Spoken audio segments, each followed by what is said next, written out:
விதான் சௌதாவை பார்த்து முடிச்சுட்டு அடுத்து லால்பாகுக்கு நம்ம போகிறதுக்கு மெட்ரோ ஸ்டேஷனில் பர்பிள் லைனில் போயிட்டு அங்கே நம்ம மெஜஸ்டிக் ஸ்டேஷனில் க்ரீன் லைனில் மாறி லால்பாக் மெட்ரோ ஸ்டேஷனில் இறங்கி வெளியில் வந்தோம் அப்படின்னு சொன்னால் லால்பாக் பொட்டானிக்கல் கார்டனுக்கு பக்கத்துலேயே இருப்போம்.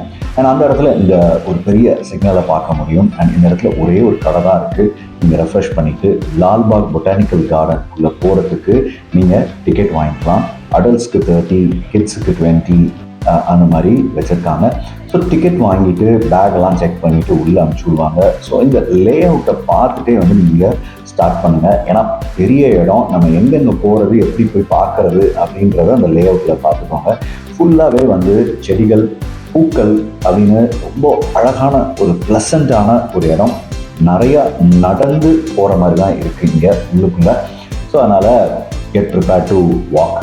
அண்ட் உள்ளுக்குள்ளே வந்து கடைகள் வந்து இந்த மாதிரி ஒவ்வொரு இடங்களில் மட்டும்தான் இருக்கும். அண்ட் இங்கே வந்து ஒரு பெரிய பாண்ட் இருக்குது. அண்ட் அந்த பாண்டை சுற்றி தான் வந்து இந்த இடத்த வந்து அமைச்சிருக்காங்க.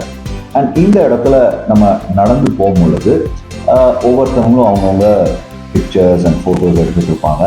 ஸோ நம்ம பாட்டுக்கு போயிட்டே இருக்க வேண்டியதான். அண்ட் இந்த பாண்டில் சில டக் இருந்தது, நிறைய இல்லை பேர்ட்ஸ் இல்லை, கொஞ்சம் தான் பார்க்க முடியுது. ஸோ இந்த பாண்டை சுற்றியே நம்ம ஒன்று நடந்து போகலாம். அப்படி இல்லைன்னா இந்த போட்டிருக்கிற இந்த தார் ரோடு வழியாக நடந்து போனோம்னா இந்த மாதிரி ஷாப்ஸ், ஈட்டபிள்ஸ் இதெல்லாம் வாங்கி சாப்பிட்டு நடந்து போகலாம்.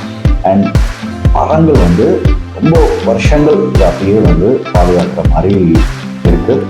பூக்கள் இதை பார்த்து கண்டிப்பாக நீங்கள் வந்து அதை ரசிக்காமல் அந்த இடத்துல இருந்து வரமாட்டீங்க. அண்ட் நிறைய இடத்துல வந்து இந்த மாதிரி லான் வச்சு மக்கள் ரிலாக்ஸ் பண்ண, உட்கார, பேச, விளையாட அந்த மாதிரி இருக்குது. பட் ஆனால் பாலோ பேட்டோ இந்த மாதிரி டாய்ஸ் வச்சு பிள்ளைங்க விளையாட முடியாது, ஓடி ஆடி விளையாடலாம். அண்ட் இந்த ஒரு மரம் வந்து அந்த இடத்துல ஒரு அட்ராக்ஷனாகவே இருந்தது. அந்த மரத்துடைய வேர்கள் எப்படி அந்த ஸ்டெம் வந்து பறந்து போயிருக்குன்றது வந்து பார்க்குறதுக்கே வந்து வியப்பாக இருந்துச்சு.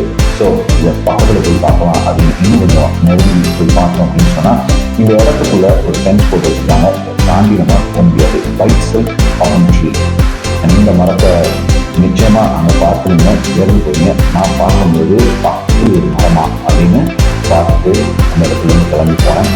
ஸோ குப்பைகள் போடுவதற்கு அந்த அனுமதி இல்லை. அதோடு கூட பிளாஸ்டிக் பாட்டில்ஸை வந்து உள்ளேயே வந்து அலோவ் பண்ண மாட்டேன்றாங்க.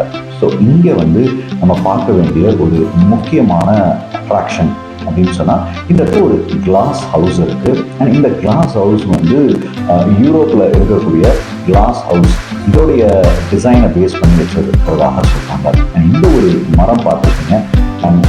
அந்த மரத்தை கட் பண்ணதுக்கப்புறம் அதுக்கு என்னமோ ஒரு நினைவு சின்னம் மாதிரி இதை சுற்றி வச்சிருக்கிறாங்க. அண்ட் இந்த ஃபவுண்டன்லாம் இருக்குது. ஈவினிங் தான் வந்து ஃபவுண்டன் வந்து ஆன் பண்ணுறாங்க. அண்ட் இந்த மாதிரி பெரிய பூக்கள் அதை வந்து நீங்கள் வந்து நிறைய பார்க்க முடியும். அண்ட் இந்த பூக்களை பார்க்கும்பொழுது எவ்வளோ இயற்கை வந்து அழகழகாக இது வந்து ப்ரொடியூஸ் பண்ணிட்டு இருக்கு அப்படின்றத பாருங்கள். ஸோ சாதாரணமாக இந்த மாதிரி பூக்களெல்லாம் நம்ம ஊரில் பார்க்குறது ரொம்ப கஷ்டம். ஸோ இந்த ரீல்ஸ் எடுக்கிறது, லாக் எடுக்கிறது அப்படின்னு இந்த கார்டனில் மக்கள் அவங்க இல்லை நடந்தவங்க பிஸியாக தான் இருக்காங்க. அண்ட் அன்னைக்கு நான் போயிருந்த அன்னைக்கு ஏதோ ஒரு குறிப்பிட்ட ஸ்டேட்டோடைய அவங்க ஏதோ ஒரு பர்டிகுலர் ஃபெஸ்டிவல் போல இருக்கு. நிறைய மக்கள் வந்து கூடி, அதாவது நிறையனா ஒரு பெரிய கூட்டமாக இருந்துச்சு. ஸோ கூடி அவங்க வந்து செலிப்ரேட் பண்ணிட்டு எல்லாம் ஒரே மாதிரி ட்ரெஸ் பண்ணியிருந்தாங்க. ஈவன் இன்ஃபேக்ட் ஒரே கலரில் கூட ட்ரெஸ் பண்ணியிருந்தாங்க. அண்ட் இப்போது இந்த பூக்கள் இது நிறைய பார்க்க முடியலனாலும் ஒரு சில இடங்களில் மட்டும்தான் இந்த பூக்களை வந்து பார்க்க முடியுது. ஸோ இதை உடனே மூடியில் இருக்கக்கூடிய நம்ம பொட்டானிக்கல் கார்டனோட கம்பேர் பண்ணிட முடியாது. பட் ஓகே, பெங்களூரில் இந்த பொட்டானிக்கல் கார்டன் ஒரு அருமையான பிளேஸ் டு விசிட் அப்படின்றத சொல்லணும். ஸோ இப்போதான் அந்த கிளாஸ் ஹவுஸ் கிட்ட வந்து நெருங்கியாச்சு. ஸோ இந்த கிளாஸ் ஹவுஸ்க்கு உள்ள வந்து அவங்க வந்து ஒரு ஃபேன்ஸ் வந்து ஆர்டிஃபிஷியலாக டிசைன் மாதிரி அமைச்சு வச்சுருக்காங்க. ஸோ அதை நம்ம அடுத்து வருகிற வீடியோஸில் தொடர்ந்து போவோம். அண்ட் இதுக்குள்ளே போனால் இதை தாண்டி போகும்பொழுது இன்னுமே வந்து அட்ராக்ஷன்ஸ் இருக்குது. ஸோ இங்கேயுமே வந்து இந்த ஃபவுண்டன் வந்து மத்தியானம் போகும்பொழுது ஆப்ரேஷன் இல்லை, ஆனால் ஈவினிங் ஸ்டார்ட் பண்ணிட்டாங்க.